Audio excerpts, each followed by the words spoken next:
Hello and welcome to the Mars Mindset Podcast, where we talk about personal development, psychology, preparing for the future, and so much more. This is your host, Patrick Butler, and today I have an amazing conversation to share with you. I just had the opportunity to speak with a man named Marc Lobliner. Marc is so many things. He's an Ifbb professional bodybuilder. He is an entrepreneur. He's a chief marketing officer of multiple entities. Some of the companies he is best known for is tigerfitness.com, Skyvation. He's the creator of the Outright Bar, the CEO of MTS Nutrition, and in his own words, most importantly, he is the Ravenwood High School strength coach. Our conversation is wide-ranging. We talk about things from bodybuilding to politics to personal accountability, responsibility, and everything in between. I really enjoy this conversation. I know you will as well. So please, without further delay, enjoy this conversation with Marc Lobliner. Hey, Marc, thank you so much for joining us today. It's a true honor to have you on the show. It's an honor to be here, man. So we're going with knowledge without college, right? So actually, this is Mars Mindset. So this is a new evolution of knowledge without college. But we're still anti-college. Certainly, we are all for deinstitutionalized education. Amen. Yes. Do you have a college degree? I do not have a college degree. I went to 1 year of college and dropped out. What about you? Well, that's what Bill Gates did. He didn't even go to 1 year, and now he's the foremost expert on health.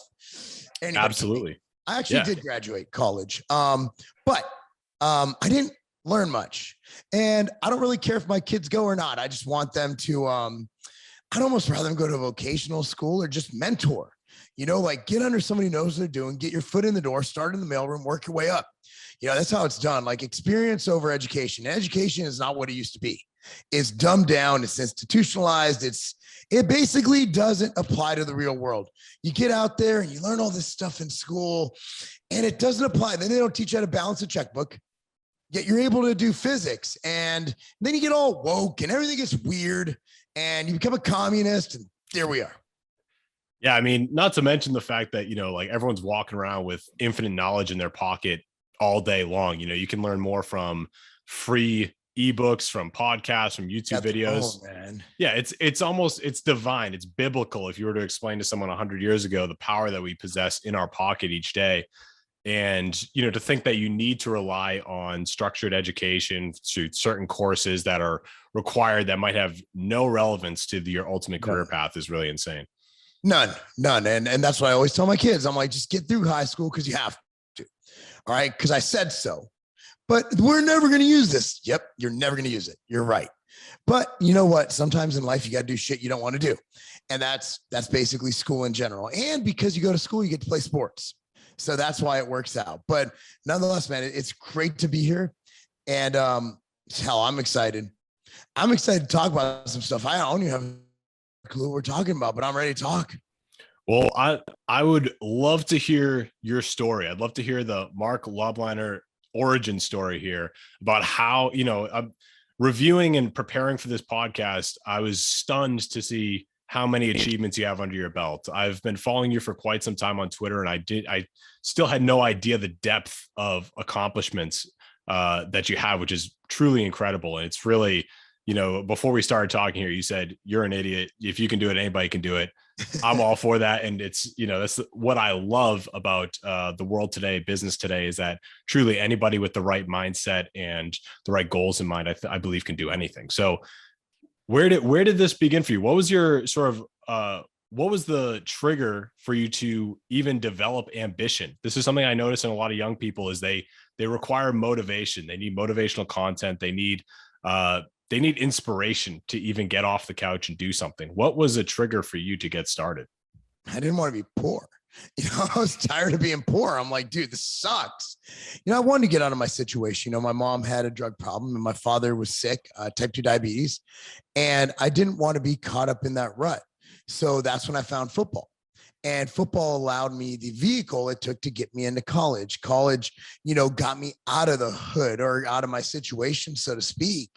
And through that, I was able to get a position with Weider Publications, which is Joe Weider founded basically the fitness industry and publishing. So everybody's like, oh, you started on, I didn't start, dude. I didn't do the bodybuilding or fitness thing. Like I obviously was in shape. I power lifted and all that good stuff, but I didn't start competing till my late 20s. The thing is, I was in publishing that happened to be in fitness. And, so I went on to Weider. That allowed me to go to Weider. Then I started a supplement company called Instone with Sylvester Stallone when I was 24 years old. That was in 2004. How does something like that happen for a 24-year-old? How do you get connected with Sylvester Stallone? Well, I was really good at what I did at Weider. I kept moving up. When Weider was actually owned by American Media, they got bought about 2.5 years into my tenure at Weider. And I met everybody and I networked with everybody. And I utilized Weider Publications and advertising to network with a lot of people. I made a lot of great connections and I networked and I did my job. And I did a damn good job to the point where I was an HR nightmare, but they couldn't fire me because I brought too much money to the company. And, and I was basically recruited to go there. I got fired. So that's why. And after that, it worked out. So I was a founding shareholder, but when you bankrupt a company, shares aren't worth anything. I think my K1 was like 17 cents one year from my Instone. It really worked out well for me, but nonetheless, that gave me the kick in the ass to start Scivation, which pioneered the intra-workout category, which was Extend, which has since become a multi-$100 million category. After that, I sold Scivation in 2011, started MTS Nutrition alongside tigerfitness.com. And throughout that time, obviously Ambrosia, Pump Chasers, 015 Nutrition, the Outright Bar, all those things came after that. And here we are now. I'm also a head strength coach at a high school, Ravenwood High School. I'm the strength coach for the wrestling team. And we're opening up a facility out here in Franklin, Tennessee, Carbon Performance. I'm going to be in charge of the performance side, youth training, Exos trainer. Basically I have ADHD. So I get bored really easy. So I start stuff. But the difference between me and a lot of guys with ADHD is I actually finish it. So we're here and, I just work. I have 3 kids and they're all awesome. And that's one of the reasons I got into coaching so heavily. I got all the certifications, all the education. And I've been married to my high school sweetheart. We've been together 25 years this year. So that's incredible. Congratulations. I appreciate it, man. She, for some reason, she's still here. I'm a bit crazy, but nonetheless, I'm also an Ifbb pro bodybuilder. I want to ask you about being an IFBB pro bodybuilder. So for the listeners out there, that's the International Federation of Bodybuilders pro status. What does that mean to you? Man, it's fucking awesome. I'm one of the elite in a sport. And I actually took till I was 41 to earn that. And I took 5 years off to box, which was awesome. I love fighting. I miss it. Boxing it's life. If you make a mistake, you get punched in the mouth. And it also humbles you because you could have a great day at work, close a bunch of deals, and then you get in the ring with a professional heavyweight and you get your ass kicked. So it humbles you and it brings you down to earth. It makes you realize you're not the best at everything. And I wasn't the best, but I have a 2-0 record and I trained my ass off and I lived as a boxer for 5 years and I love it. And I'm not going to rule out coming back. My wife doesn't want me to come back. And the reason I even started bodybuilding again, I came back in August. I did my first show in August, and then I had my pro card by December 11th. And December 11th, I earned my pro card. So my body just responded to the weights. But being an IFBB pro is honestly, aside from, coaching, like I'll take my kids winning a state title or a wrestling match for that matter, or Brandon winning the Arnold. I'll take that over me getting a pro card any day. Aside from other people's accomplishments, which as a coach, you thrive on. Like I don't thrive on my own accomplishment. That's the biggest accomplishment I've ever had.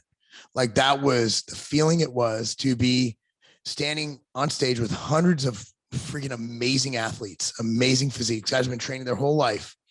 And at the end to be the one who walks away with the coveted pro card, man, that was a feeling that, it was not as good as seeing my daughter kick the district championship winning goal with 20 seconds left in double overtime in soccer. But as far as personal achievements, man, can't wait. So I have my first pro show on July 23rd, the Chicago Pro. Wow. That's amazing. And one thing that caught my attention when I was preparing for this episode as well, going through your website, you see a ton of accomplishments. You go to your LinkedIn page, you see this whole history of amazing things, but your primary title on your LinkedIn is Ravenwood High School, like strength and conditioning coach, right? That's all I care about. And I was trying to explain something, how good I felt when, because Brandon won, and I had two kids, two boys, and I had a girl win state title that I coached, Kaylin, just absolutely amazing. First state title we've had at Ravenwood since 2014. Wow. First girl. And our girls won regional as a team. But, we had two kids place in state, Drew and Noah. And, I saw these kids work, and I still can't talk about it without getting teared up. So for me, I have, how many kids do I have? I have like 70, wow. I have 3 kids that came from my balls, but, I have 70 kids that I care about as my own. And that's my true passion, coaching kids. I love that. I think it really speaks volumes to, who you are as a person. I think a lot of people, you can tell a lot about somebody by what they value and what they find fulfilling. Right. And when, I look, you look out in the world today, and especially young people are really geared towards, in my opinion, a lot of the wrong things. Guys are sort of encouraged to, become like womanizers, and, it's like, this is what you want. And, enjoying your freedom and single life for as long as possible. Yeah. But then on the other hand, I see people like you who have, you're their high school sweetheart. You have an amazing family. I saw you moved into a dream home a couple of years ago. Pretty cool. What do you say to young people, especially, if you're coaching high schoolers, you're talking to people that are at that age where they're preparing for life, preparing for that next evolution, actually entering the real world. It's like, how do you combat, or how do you, slice through the noise that they might hear in the world compared to what might actually fulfill them? Well, I mean, the thing about relationships is, it's good to have that person by your side. And I was fortunate enough to meet mine in high school, and that could have very well taken me till I was 30 or 40 or whatever. And I understand that takes time, but I think that a lot of people get caught up in the look, Instagram, taking pictures with cars you can't afford, and just being something you're not. I think I interviewed my business partner, Brandon Curry, from my podcast yesterday. I think he used the word fronting, or stunting, like you're stunting. Like you're stunting all the time, and you're something you're not. You're looking out, and you're trying to be something you're not. And I've done that. My mid-30s were just a shit show of trying to find who I am. A lot of people, that happens in their 20s. Mine happened in my 30s because I'm immature and I won't grow up. And, once I hit about 38, I finally found myself, and I realized what it's all about. And I found God, and I found all these things. But throughout that period, I knew I wanted to be a good dad. I knew I wanted to be a good husband. And once you find that, and for some people, they might find it at 22, for some people, 37. We all mature at different rates, but there's nothing wrong. There's nothing wrong with being a boring soccer dad who's monogamous and who just gets work done and enjoys what they do. I tell you what, my quality of life, like I have the most boring life in the world. Like most people look in like, okay, so you have a set schedule, you lift, then you drive your kids to soccer practice, and then you go coach, and you're involved in these bullshit school clubs and stuff. And, you have parents arguing about budgets and this and that. And I love it.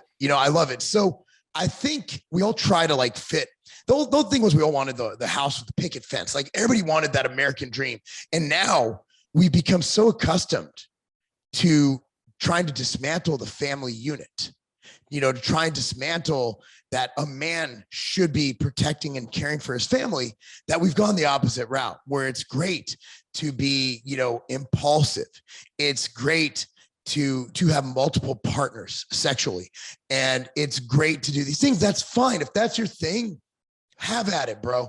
Like I'm good with that. But if that's not what you're built for, if you're just an old-fashioned conservative dude who likes a good home-cooked meal with his wife and wants to coach kids and wants to lift weights, or even if you don't, and just wants to be you, the bottom line is, don't try to be something you're not. This is me.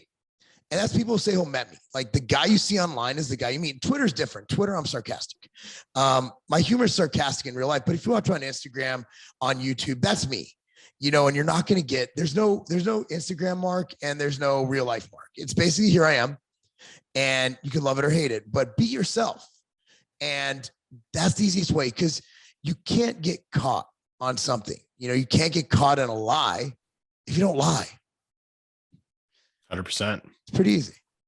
And I mean, that sort of makes me think about the nature of bodybuilding in general and how it sort of just speaks a truth, right? It's something that, other people, nobody can take it away from you. It's something that physically shows discipline, right? It's a truth, that when you look at someone, you can see how they've been built. You can see how their mindset works based off of the way that they present themselves. And this sort of goes hand in hand. It actually kind of ties back to what you said about boxing, right? It's like real life. You get punched in the face, it's like you can really feel that pain.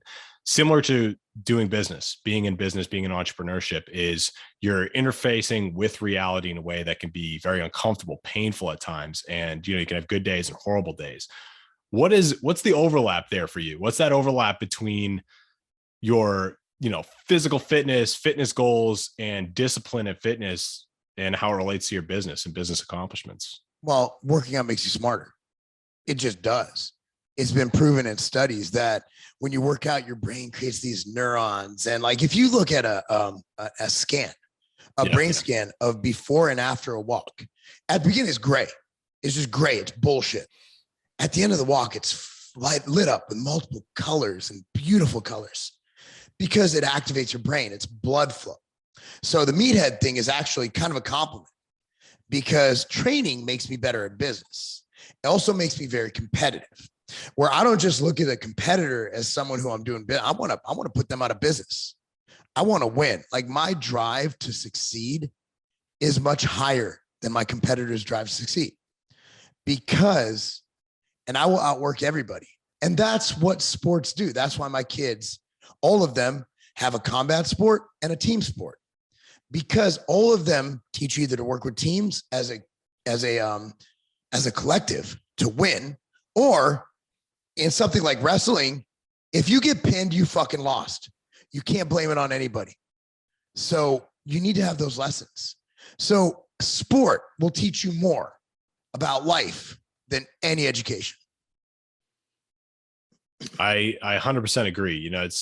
To me, it's anytime you get to go out there in the world and get those hard knocks is when you're going to learn more than, sitting behind a book or on the internet or just constantly consuming, right? You're out there putting yourself there and in the line of fire. That's when you have the opportunity to really see your personal growth.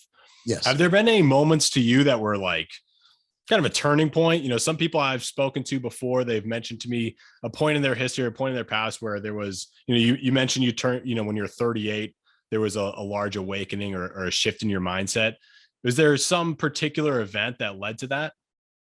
Well, I mean, there's a few of them. One was when I was in high school, and I realized that I wasn't going to go to college and I'd be stuck in my situation and probably dead. So I had to figure out a way to make it.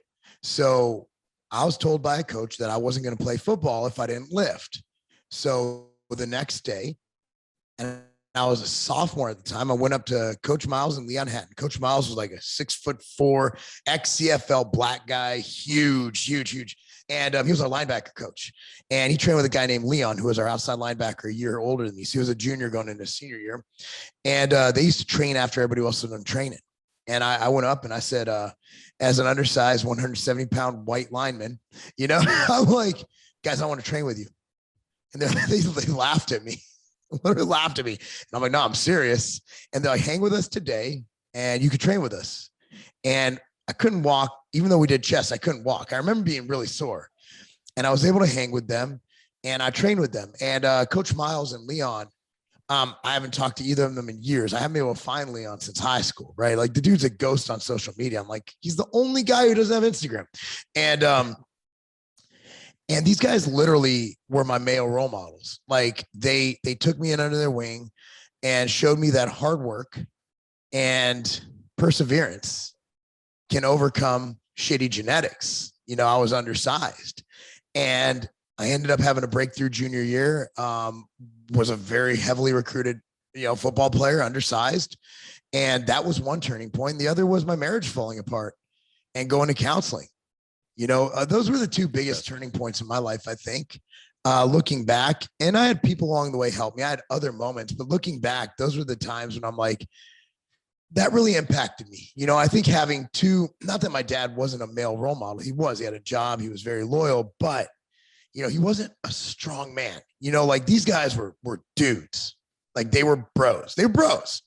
We lifted and we ate chicken and we ate McDonald's every day to get huge, right? Like, so I think, it's funny. It's like, if you look at my upbringing and where I really got my role models, and it started in the gym, and that was crazy, with a football coach and just a guy who played football, happened to be a year older than me, who had his shit together more than me. So yeah. And then of course, realizing that everything you worked for, which is to have a family unit, you literally are ruining. So I had to kind of check myself there too. And again, we all kind of get caught up in our own hype. And I'm definitely, look, the thing is, if I ran for politics, they'd be able to find some shit. It is what it is, because we all have ghosts. The thing is, what did we learn from that? What did we learn from our mistakes? And I've made so many mistakes, I can't even count. I've said so much stupid shit, and I still will. But the thing is, will I learn from it? Yeah. I mean, I think surely a part of the reason you're so successful is because of all the mistakes you make, right? It's an essential part of the equation. People thinking they can go out there and magically have success without any misses, without any mistakes, without saying the wrong thing, is just crazy. Business mistakes I've been able to avoid for the most part. What I've really personal mistakes, like, it's like I could have done without most of them, and that was more me as a human being. And, but I think but when you're so focused on business success, you're going to sacrifice something. And for me, I sacrificed family. And that's probably why I'm so involved in coaching now. I'm probably subconsciously making up for the years I wasn't quite there. But because I neglected my family, I could have gone without getting caught up in my own hype. But because I neglected my family, we're pretty comfortable now. We can pretty much do what we want. So there's that balance. So I went all the way off the cliff when I could have probably just been on the cliff and had just as good of success. But it's really hard to gauge when you've taken it too far. Man, I really appreciate you saying that. Like, genuinely, from my perspective, I'm a entrepreneur now myself. I'm a, younger guy. And I think about that quite a bit. Well, it's like, what's the balance between, your personal ambitions versus your family? There's no and balance. Even you saying, like you could have been like right on the cliff and avoided some of those mistakes. I'm curious, what did you learn? What would you have done differently for people like myself and other young guys out there? Like, how do you, where can you create that balance? Have you found any guideposts for like finding when you've gone too far in any one direction? I think we always look at other people as I think accountability, it's like, after going to counseling, I realized that, I was the problem, So I think accountability, where you always think, man, fuck that person, she doesn't love me, or they don't love me. Maybe you're the problem.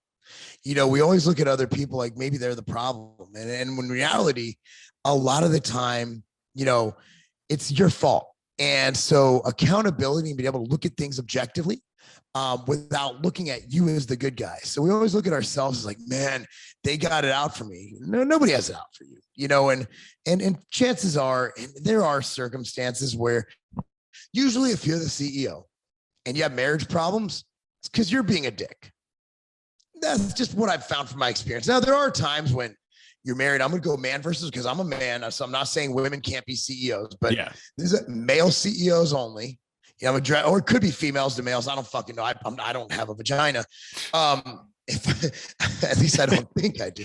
So, for usually when it comes to males who are in a position of power or a leadership position or a CEO, and there are certain circumstances where, your wife's just a complete bitch, and it's usually the dude's fault. Like, he's so focused on work, doesn't pay attention, and it doesn't realize that there's more to life than work. So it's, again, like, that's my experience, at least my personal experience. Like, it was my fault, like 95%. And being able to look back at it, I'm like, oh yeah, that totally was me. But at the time, I'm like, dude, this bitch right here, but that was my mindset because I was so focused on growth that I lost all personal growth. Interesting. And so accountability, sort of taking responsibility for yourself, you found is redeeming in that sense. I think accountability is everything. That's life. Like if you fuck up, raise your hand. Yeah. That's how you win at life. Have there been any moments with your coaching or just with your parenting experience where you've been able to instill that with your kids? Oh yeah, every day. Every day. My kids know that they're accountable, and they know that if they mess up, that they're not going to be in trouble if they said, hey, I messed up, unless it's something really dumb. But my kids know that, look, dude, if you lose a match, think back. Did you miss any practices? You're accountable because every practice matters because that other guy, he's training just as hard as you. So we instill that. And that's the thing as a strength coach. You're not just making them strong physically. You're making them strong mentally, emotionally, and spiritually. It's amazing. When I think about this kind of thing, we look at young people today and how we need to instill this sense of accountability for them to have a successful upbringing and be able to, succeed in the world. But then you look at the people on the highest level of our society, our ruling class or politicians or whatever, and there's no accountability anywhere.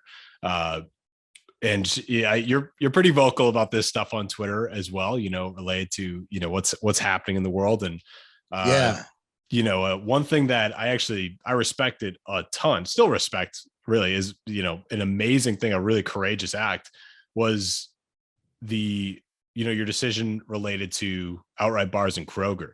Could you tell us a little bit about that?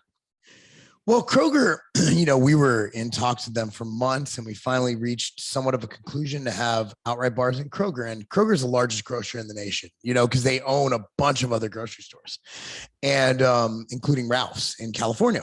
So I woke up one morning and I read the news or Twitter. I don't know what I read. It was probably Twitter. Same thing, right? It's not a mandate, but they have a $50 surcharge on their employees if they're not vaccinated. Can I even say that word? And I think we can now because obviously it ended. Yes, so, it's over. Thank you, Putin. So it ended. So I'm like, dude, that's just discrimination. That's not fair. So I'm like, I can't do business with these people because one, it doesn't prevent the spread. This doesn't make sense. I can't support this. So usually I just fly off the deep end and do things myself and get in trouble, because that's what I do. And so I waited for my wife to wake up and I explained the situation. She's like, do it, cut him off. Like, really? Yeah. So I emailed and I said, I posted that email on Twitter. I'm going to explain why I did it. It wasn't for clout. It ended up being for clout, but the original intention wasn't for clout. Although I'm glad I posted it because it did give me some clout, but nonetheless, I got retweeted by Donald Trump Jr. That was pretty cool. So anyway, so basically I emailed and I'm like, hey, you know what? We can't do this. Whatever the email said, I'm not going to misquote it. And, I'm like, hey, and I told everybody we're going to be in Kroger. I was pretty excited. And so I tweeted and I posted, I'm like, hey guys, you know what? Just let you know, we're not going to be in Kroger because I'm taking a stand against these mandates. And that was it. And then it went viral. But here's what really disappointed me. I thought other companies would join me. And nobody did. And it really saddened me that I was the only one who looked past personal wealth and actually wanted to help the employees of Kroger who don't want to put an experimental medical technology into their body. And that disturbed me. That disturbed me that I was the only CEO with the balls, be it atrophied from all the steroid use, with the balls to say, hey, this isn't right. And until you get rid of this, we can't do business with you. Because I guarantee you this, if 10 other vendors did that, they would have ended it the next day. Well, that's what's amazing to me. There's a few things that are amazing to me about this whole thing. I mean, for one, it was a huge risk on your part in the beginning. You don't know that you're going to get retweeted by Donald Trump Jr. or whatever and get clout from it, right? And for context for people here, it's like, these are millions of dollars of revenue, right? When you have a company, you have dozens of employees, maybe hundreds of Yeah. employees. Their livelihoods are based off the revenue of the company. You know what I mean? Yep. Like you have people that are paying their rent, paying their mortgage with the revenue from the company. It's millions of dollars of potential revenue, just not even in the first year, but extended over time, brand awareness. Like, you know, if you were to package this into like a lawsuit, it'd be ginormous, right? And then on top of that, there's no obligation. There was, like you said, there's nobody else doing this. So there's nobody else who is, there wasn't like social pressure to do this.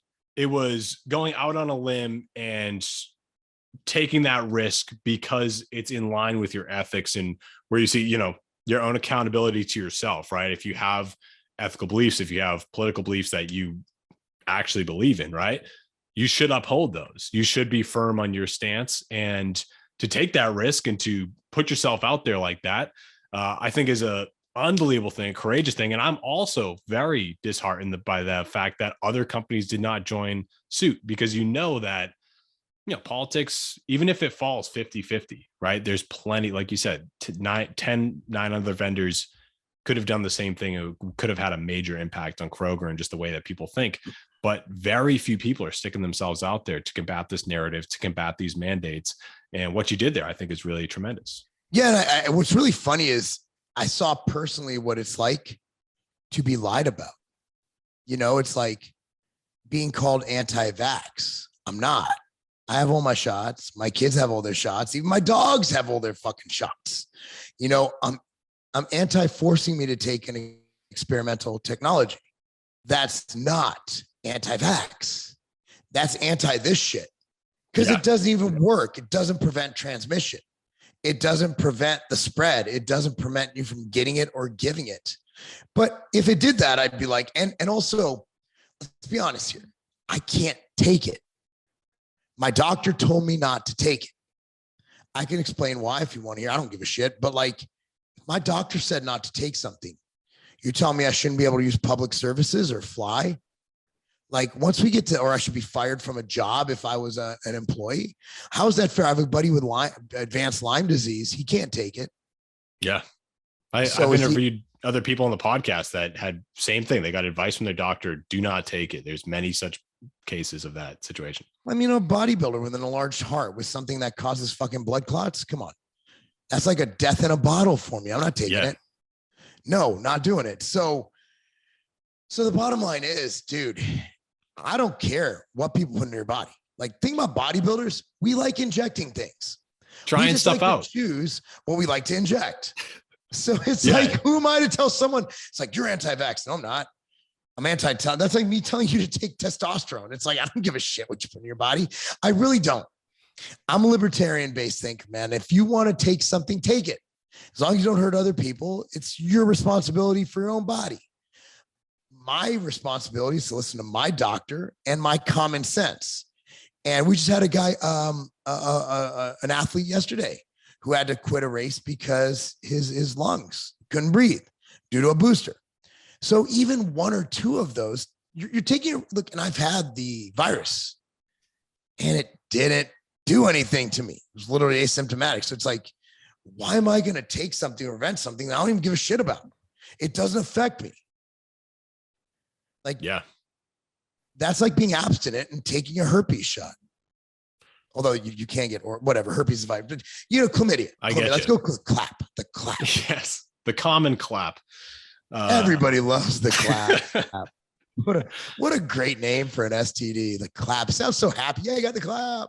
Yeah, it sounds like a celebration, which is far from it. But I get the point, which is why would you require that generally for, you know, there's so many things wrong with the mandates, right? So obviously it's not about your health and wellness. You know, like, I think if they actually wanted to care about their you know, people's health and wellness, they'd employ people like you. They would have brought you on like a special counsel for health and wellness and reducing body fat and all the comorbidities that actually lead to COVID death, right? But they didn't do that. They didn't care about that. All they wanted to do is they listen to a bunch of fucking fat and unhealthy looking doctors like that. The health general, what do I call? It's a female, right? No, I'm serious. I don't know. No. I don't want to get in trouble. I don't either. I don't know. So it's a she. Okay. It's because, okay. Yes. I think that's what she's going for. Because it used to be a man. Now it's okay. She.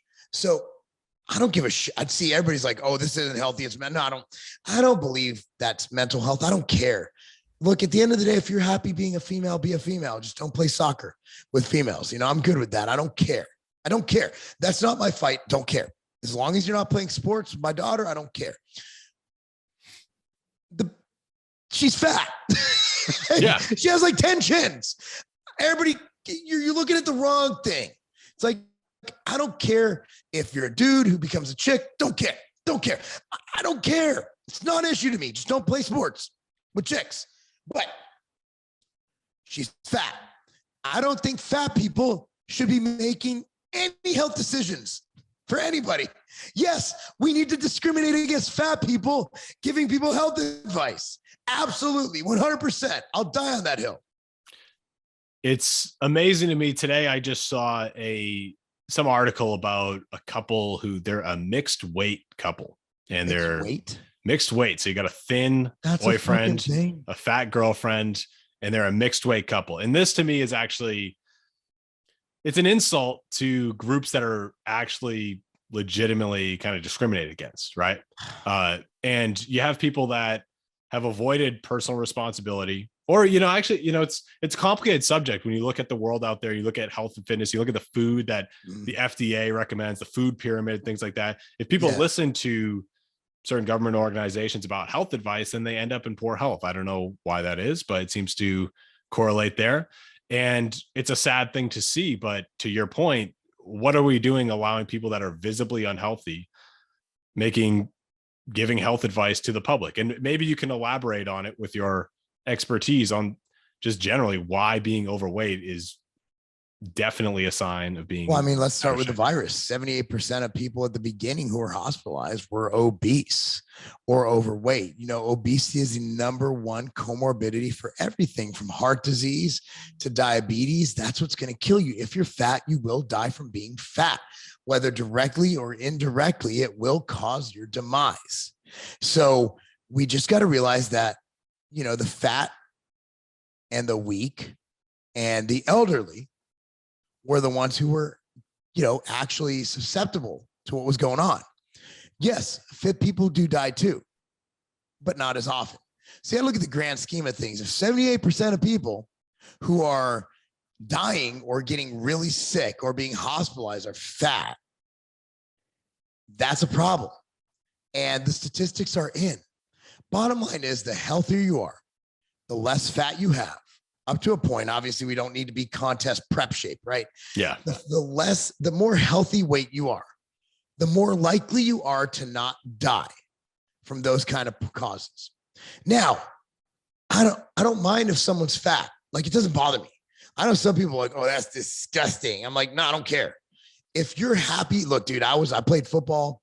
Just talking about that. I was 280 to 295 pounds when I played ball. Wow. I love being fat. I loved it. It's fucking great. I was eating In-N-Out 5x5s every day, bro. Hell yeah. Double, but with 3 extra patties, animal style. All right. That was a beautiful time in my life. I love being fat. If you like being fat, or if you like your spouse or your wife, look, I've met chubby chasers in my life where they like big women or big dudes. Gay guys. I know gay guys who like fat dudes. They call them bears, fat, hairy dudes. Dude, I'm all for that, man. You do you. You do you. But we can't lie and say it's healthy. Lizzo is not healthy. All right? These people are not healthy. They should not be. Fat acceptance, we should accept everybody who wants to be who they are. Whether they want to be a man wanting to be a woman, we need to be honest. That's a man who wants to be a woman. Cool. You're not a woman. Biologically, you're just not. And no, men don't have periods. We just need to stop lying to make people feel better about themselves. Be honest, right? Like, I'm 5'7". I can't call myself 6 feet because I feel tall one day. We can't do this shit. It's just, we're living in a clown world where we can't state facts because it hurts feelings. Yes. And to me, what defines clown world is we prioritize feelings over facts. And the moment that is mainstream and that we ignore reality for the sake of feelings, for emotions, and, you know, an unmeasurable emotional response at that. You know, you don't even know how many people you could be potentially offending, or if they're even really offended. It's more of just a, you know, random noise. That's the definition of clown world to me, is that we've ignored truth in favor of feelings. Yeah, it's a little bit frustrating, you know, but all we could do is just not give a fuck. Like, we need to call things what they are. You know, we can't be lying. Like, so I was actually doing a tour of grocery stores. I actually really liked this. So there was a gentleman who had every attribute of a female except for short hair. But on the name tag, it said he, him. I actually quite enjoyed that, because I don't want to piss somebody off for calling them their wrong pronoun. And it was the nicest man, he, him, the nicest man I met the whole trip. Great conversation, great time. So if you want to be identified as something, I don't care. If you want to be I don't care. It's just whatever makes you happy. But we have to be honest. Like, that is a female who believes they're a male, or who wants to be a male. And that's cool. But she will never have the discomfort of getting a boner in 8th grade and being called up to the chalkboard. Yeah. There's different things. Like, women should be pissed. Men being like, I'm getting there's fucking maxi pads in men's restrooms. Yes. In the gyms in Los Angeles, there are tampons in men's restrooms. You have to move. It's on the agenda. Look, man, I've lived with my wife for 25 years. I know about periods. I have a 16-year-old daughter. I know all about menstruation. All right. I've bought maxi pads and tampons. My wife will bleed for 5 to 7 days a month and not die. And it's like, because she can't go to the gym one day a month because her period's so heavy, right? Hopefully she doesn't mind me talking about this. But here's the thing. Men can never experience that. That's what makes women special. They can bleed for a quarter of their lives and not fucking die. If your finger just started bleeding for like a week straight, you'd be like, I should probably go to a doctor. Women are like, cool, I'll put a little cotton swab in there, wipe it up, we'll be good to go. So, yeah, it's insane. You truly can't authentically experience the role of the other gender. It's impossible. But if you want to live your life as a woman, that's fine. Just realize, if you're a man, you want to live your life as a woman, that's fine. Just realize you can't stake claim to that shit, man. Like, yeah. I don't want to be a female. I do not want to go there. Like, they get cramps. They bleed, and then they give birth, and their vagina goes from this to like this. There's a lot of things that are really weird about the vagina. I have a whole rant about, I go on about the vagina. What a beautiful object. It can literally go from the most awesome, pleasurable place on earth to like this big thing that could fit like a watermelon through it. I mean, I think we discount the miracle of life and the fact that women bring life into the world. It's the craziest, most amazing thing that you could possibly conceive of. Here's where you know there's a God. After it becomes this big, it goes back and becomes tight again. How does that even happen? You know, God was a dude. He's like, dude, we can't leave it that big. Well, you know, other animals like, you know, explode or something, you know, after they give birth. Like, what a blessing that women, you know, are that you can have that full cycle and go back to a normal life. In the wellness division at the Arnold who had 5 kids and was smoking hot. I was like, dude, there's a God. Like, she literally had 5 lives pass through her vagina, and she got on stage looking perfect. Wow. That's a God right there. It's good genetics.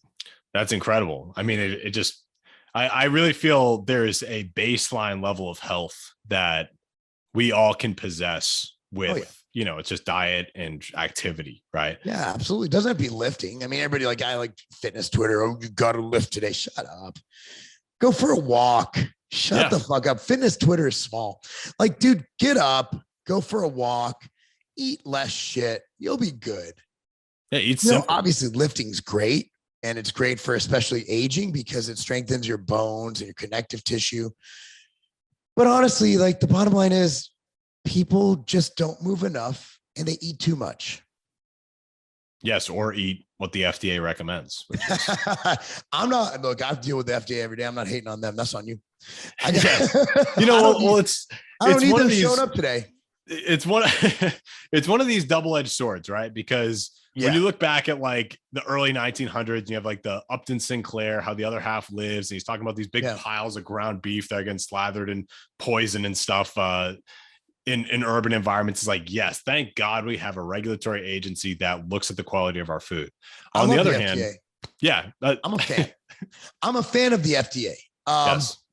They audit all of our facilities, and everyone we've dealt with has been great. My experience with the FDA has been positive, and I'm dealing with them on a different side, on the supplement side. I've also been a witness for the FDA in a grand jury case. Wow. So I've seen all sides of the FDA, and the attorney I worked with at the FDA, she simply wanted to make the world a better place. As with any organization, there's going to be good and bad. The FDA agents I have worked with have been pretty fucking cool.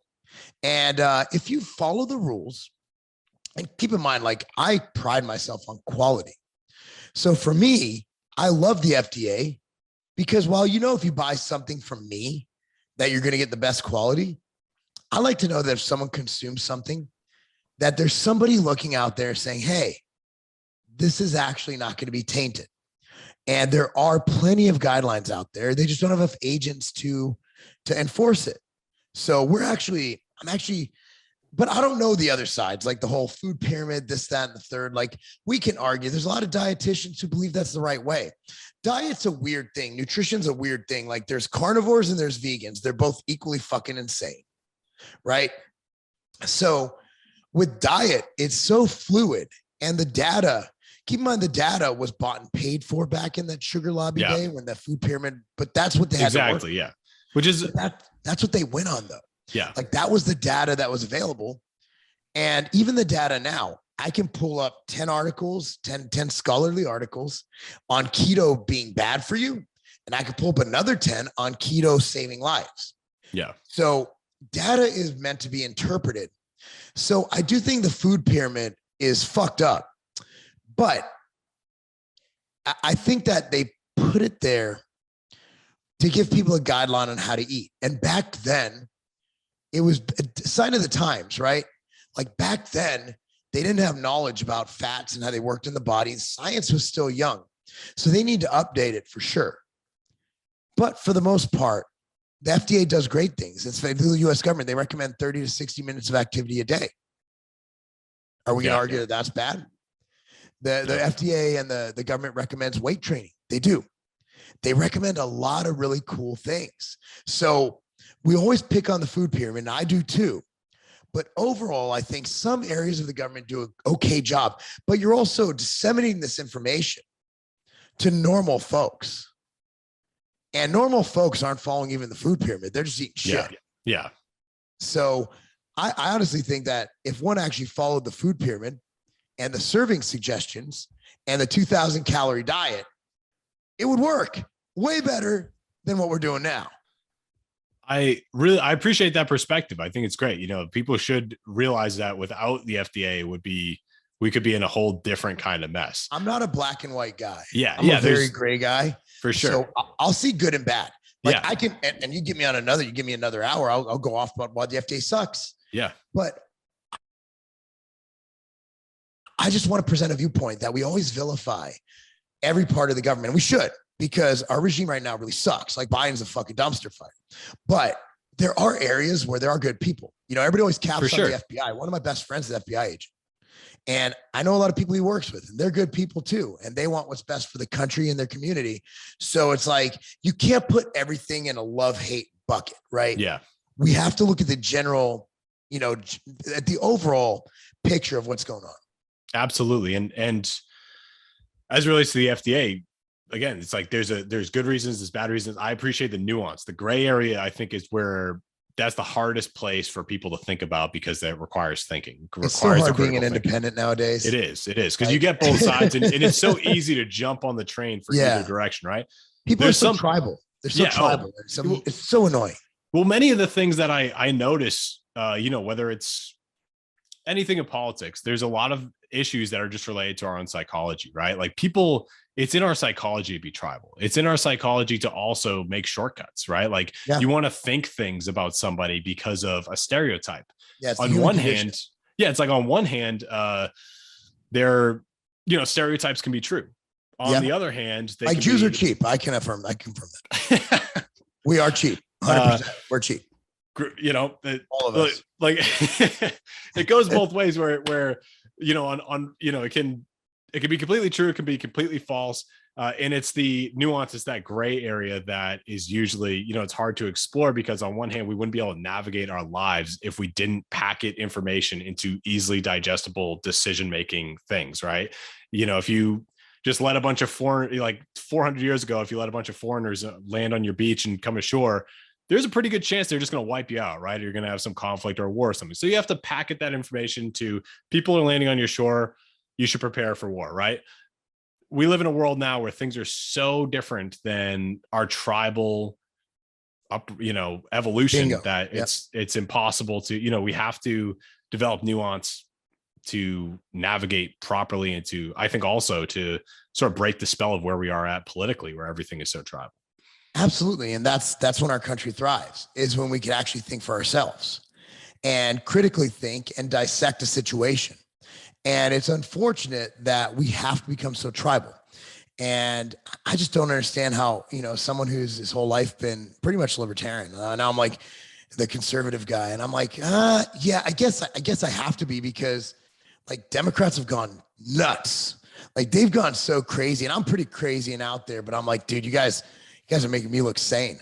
Like these are nuts. Like that. But here's the thing, man, the right's crazy too.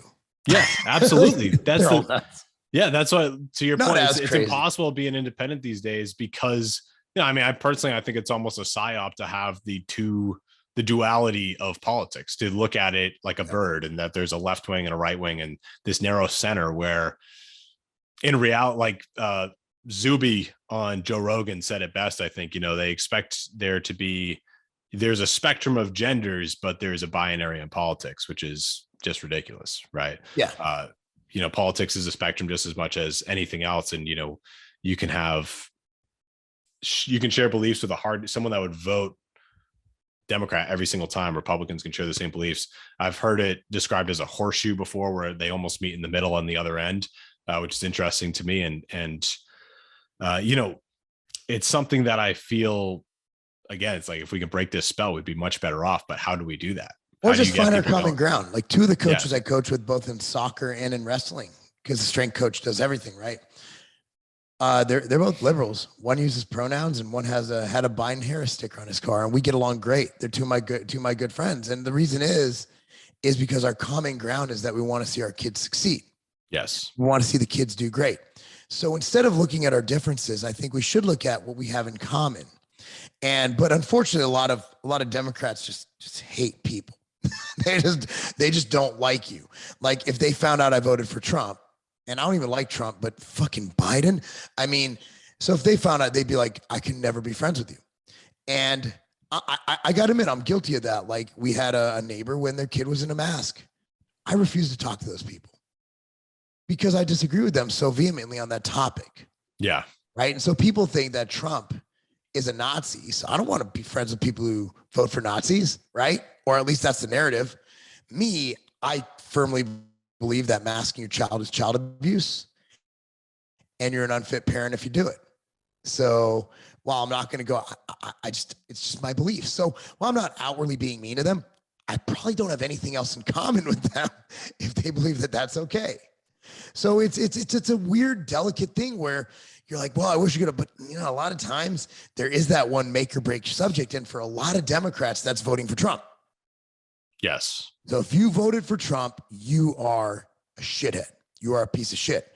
Whereas a lot of Republicans are like, well, if you voted for that guy, you're a piece of shit. Yeah, when I first started voting was Clinton versus Dole. Wow. I voted for Dole because I didn't like Clinton lying under oath.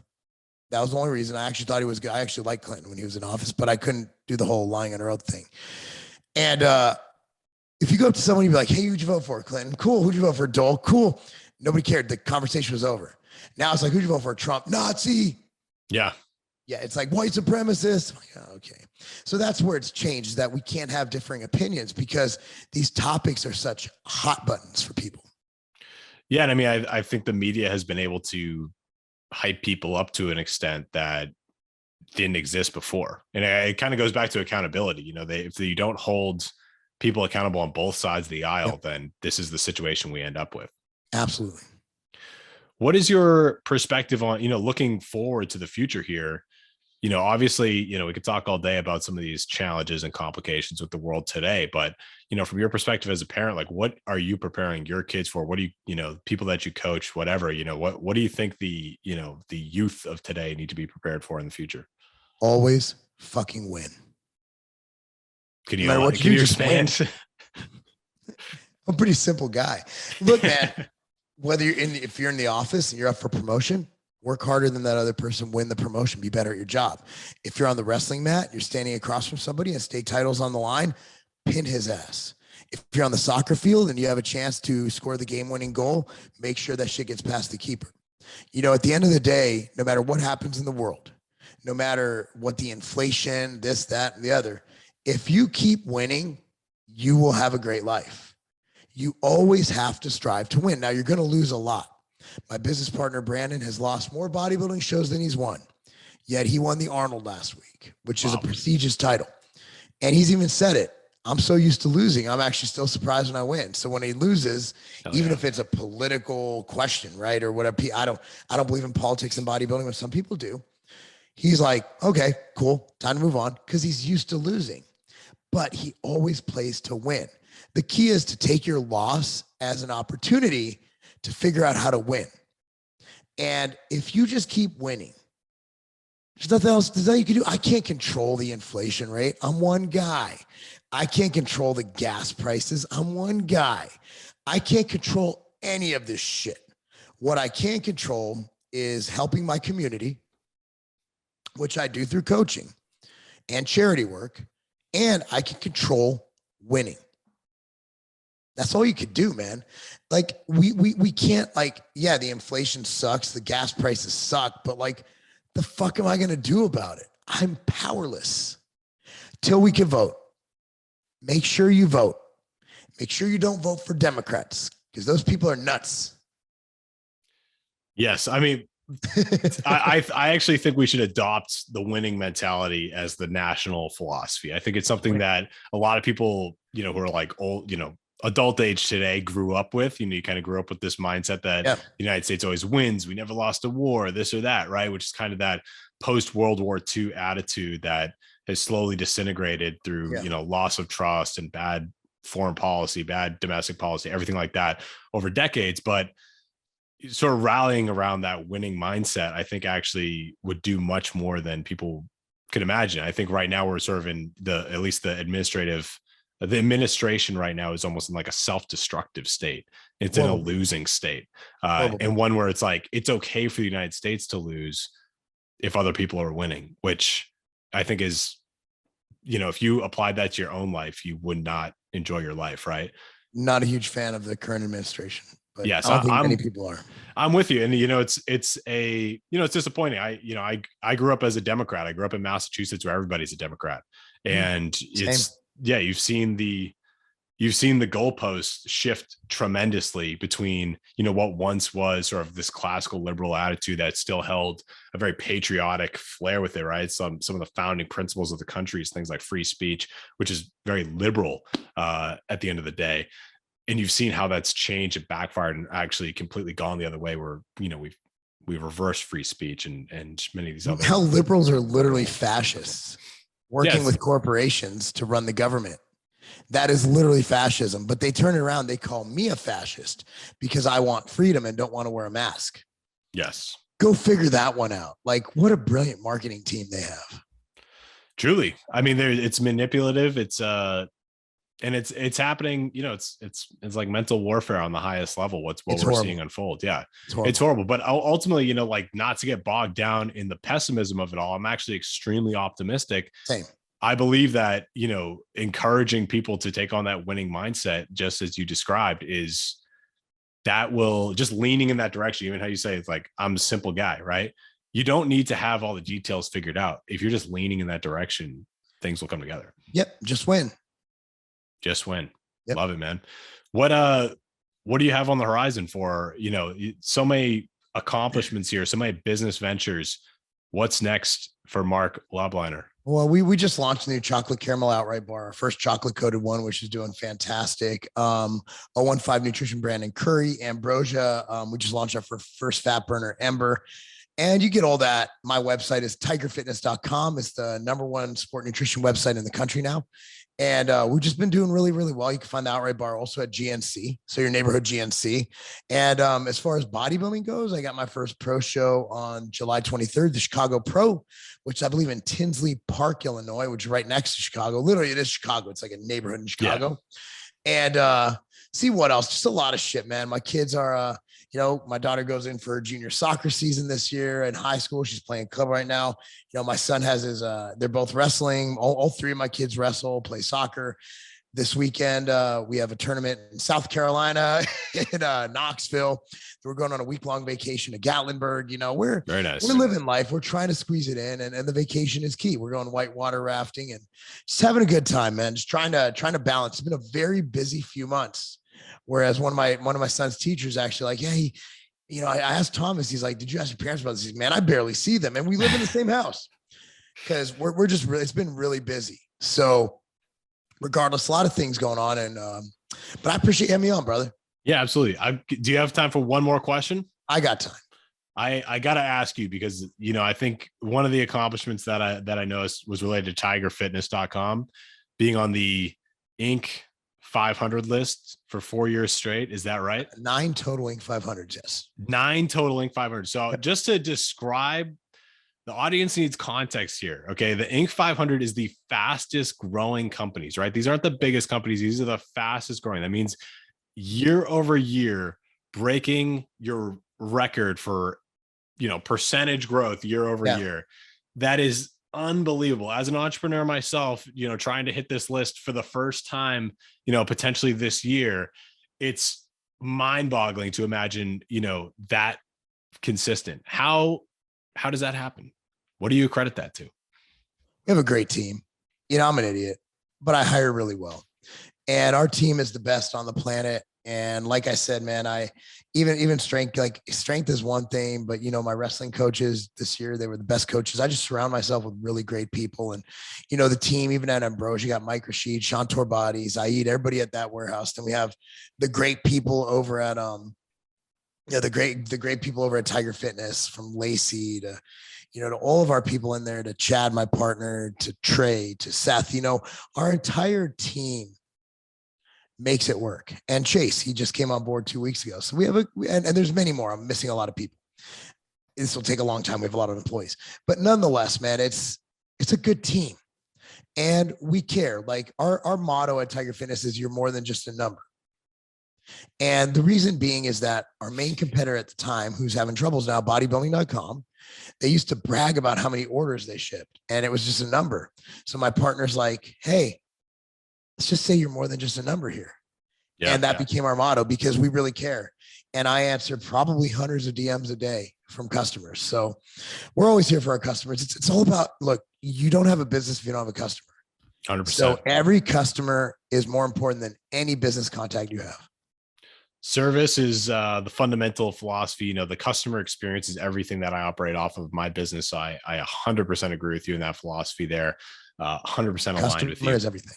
Yes, absolutely. I do have to ask, because you said you're good at hiring. And I think hiring is actually something, I think this is a skill set that people mostly undervalue, not just in business, but also in life. When you have friends, when you take on new people in your lives, you're basically hiring them into a position, right? When you bring someone into your company, it's like, because you're going to hang out with them for a long time. You guys are going to be together for a while. What are the values? What are the things that you look for to make a good hire? What is your underlying principles there? Attitude. I don't care what it says on your resume. I don't care if you have a degree.